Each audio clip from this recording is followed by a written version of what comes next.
श्री जगन्नाथ रथ यात्रा। कभी इसके बारे में सुना है?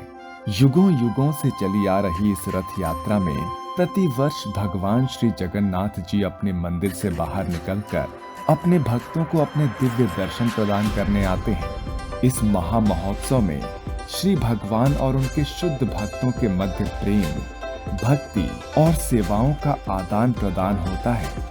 भगवान जगन्नाथ स्वयं भोपाल वासियों को अपने दुर्लभ दर्शन प्रदान करने शीघ्र आ रहे हैं। परंतु क्या आपको पता है, यह परंपरा सदियों से चली आ रही है। जब भगवान श्री कृष्ण वृंदावन छोड़कर द्वारिका गए, तो ग्वाल बालों, गोपियों और व्रजवासी भक्तों का हृदय मानो टूट गया। उनका प्रेम इतना निश्चल और गहन था कि केवल उनके प्रिय श्री कृष्ण के लौटने पर ही उन्हें शांति मिल सकती थी। एक दिन सूर्य ग्रहण पड़ा, जो आज भी भारत में अशुभ माना जाता है। पूर्व काल में लोग तीर्थ स्थलों की ओर प्रस्थान करते थे, जिससे वे भगवान के नाम, रूप, गुण, लीला आदि का श्रवण एवं कीर्तन कर चेतना को शुद्ध करते थे। द्वारिका के समस्त निवासी स्वयं भगवान श्री कृष्ण के साथ कुरुक्षेत्र पहुंचते हैं और वृंदावन वासी जन भी अपने सखा कृष्ण के विरह में वहां पहुंच जाते हैं। कुरुक्षेत्र की भूमि पर यह संगम आध्यात्मिक आनंद और भगवत प्रेम से आप्लावित है। सभी गोपियां कृष्ण को घेरे खड़ी हो गई। वो रोते हुए बोलने लगी, कहाँ याओ कहाँ राव वेणु कर ताल, कहाँ वा मुरली रव, कहाँ वा नर्तन लीला। हे कृष्ण, आपकी वेणु का मधुर स्वर कहाँ गया? आपके मुकुट में सुसज्जित मोर पंख कहाँ है? वास्तव में वे सभी भगवान श्री श्याम सुंदर के प्रति आकर्षित थीं। वे कृष्ण के विरह की अग्नि में अति व्याकुल हो उठी। उन्होंने भगवान कृष्ण को रथ पर चढ़ाकर वृंदावन लौटने के लिए आग्रह किया। यह वही वृंदावन है जो भगवान का निज धाम है, जहां वे अपने भक्तों के साथ माधुर्य लीला करते हैं। वहां निस्वार्थ प्रेमा भक्ति सबसे सर्वोपरि है। इस लीला के उद्गम से श्री रथ यात्रा प्रारंभ हुई, जहां उनके शुद्ध भक्त अपने हृदय से भगवान को वृंदावन में पुनः लौटने की प्रार्थना करते हैं। यह लीला द्वापर युग में हुई। उसके पश्चात कलयुग में लगभग 500 वर्ष पूर्व भगवान पुनः भक्त वेश धारण कर प्रकट हुए।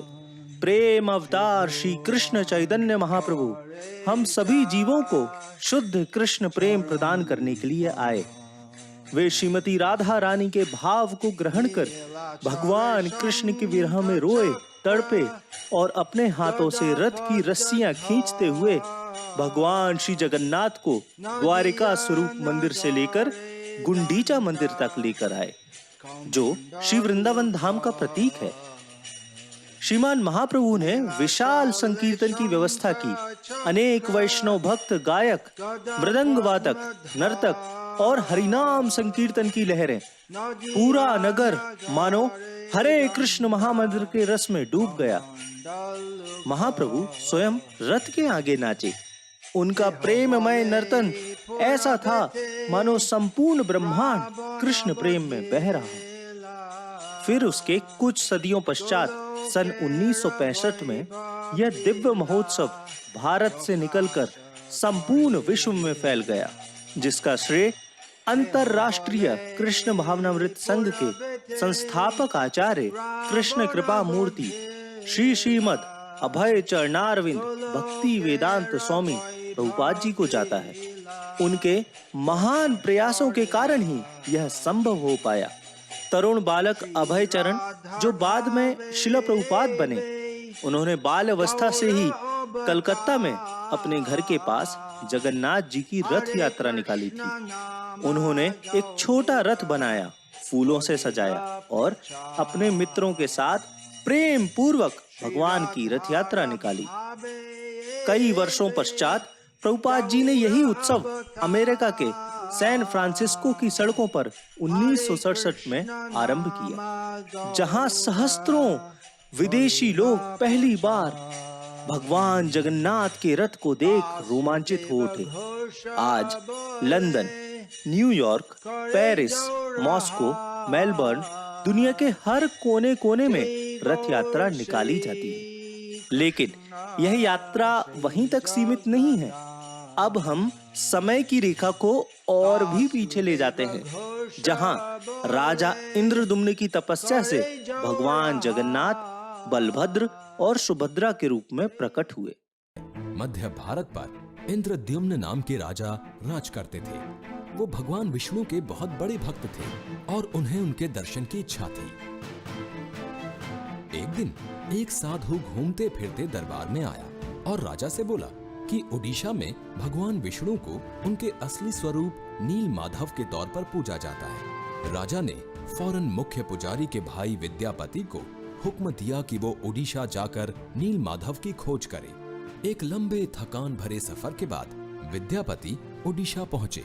वहां उन्होंने एक कबीले के सरदार विश्ववासु को गुपचुप नील माधव की पहरेदारी करते पाया। उन्होंने विश्ववासु से विनती की कि वो उन्हें देव पूजा की जगह दिखाएं, मगर कबीले के सरदार ने इनकार कर दिया। तो विद्यापति गांव में ही ठहर गए। कुछ समय बाद उन्हें विश्ववासु की बेटी से प्यार हो गया और उसके बाद उन्होंने उससे शादी कर ली। शादी के कुछ ही दिन बाद विद्यापति ने अपनी पत्नी को नील माधव की एक झलक दिखाने के लिए अपने पिता को मनाने को कहा। अपनी बेटी की जिद देखकर आखिरकार विश्ववासु मान गए, मगर एक शर्त पर कि विद्यापति को आंखों पर पट्टी बांधकर ले जाया जाएगा। मगर विद्यापति कबीले के सरदार की आंखों में धूल झोंकने में कामयाब रहे। वो रास्ते में सरसों के दाने गिराते गए ताकि राजा के साथ आने पर वो भटके नहीं। गुप्त गुफा में पहुंचकर आंखों से पट्टी हटने के बाद जब विद्यापति ने नील माधव की दिव्य छवि देखी तो वो देखते ही रह गए। उन्होंने जल्दी से लौटकर राजा को सारी बात बताई। राजा फौरन अपने प्यारे भगवान के दर्शन पाने के लिए निकल पड़े। लेकिन जब राजा विद्यापति के साथ गुफा में पहुंचे तो उन्हें वहां कुछ नहीं दिखा। नील माधव अंतर्ध्यान हो चुके थे। राजा का दिल टूट गया।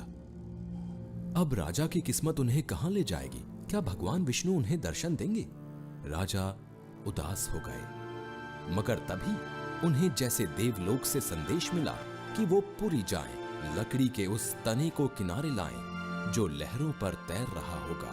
राजा ने संदेश का पालन किया और उन्हें पुरी के तट पर सच में पेड़ का तना तैरता दिखा। खुशी से झूमते हुए वो उसे महल में ले आए, लेकिन उस ठोस लकड़ी में से कोई भी कुछ तराश नहीं पाया।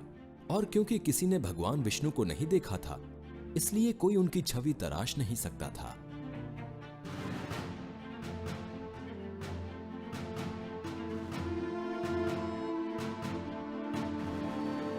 जब इस काम को करना नामुमकिन हो गया तो देवताओं के शिल्पकार विश्वकर्मा एक बूढ़े बढ़ई के रूप में प्रकट हुए।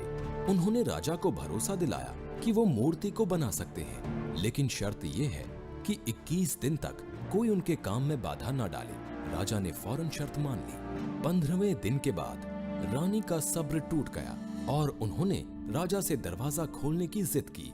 राजा ने रानी की बात मानकर दरवाजा खोल दिया।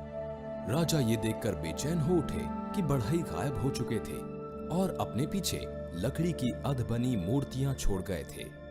माना जाता है कि लकड़ी की उन प्रतीक मूर्तियों जैसी ही मूर्तियां पुरी के मशहूर जगन्नाथ मंदिर में स्थापित हैं।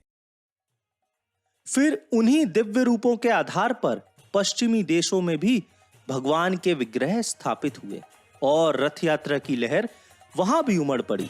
श्रील प्रभुपाद और उनके अनुगामी भक्तों के माध्यम से भगवान श्री चैतन्य महाप्रभु का दिव्य संदेश और कृष्ण प्रेम पूरे विश्व में फैल गया।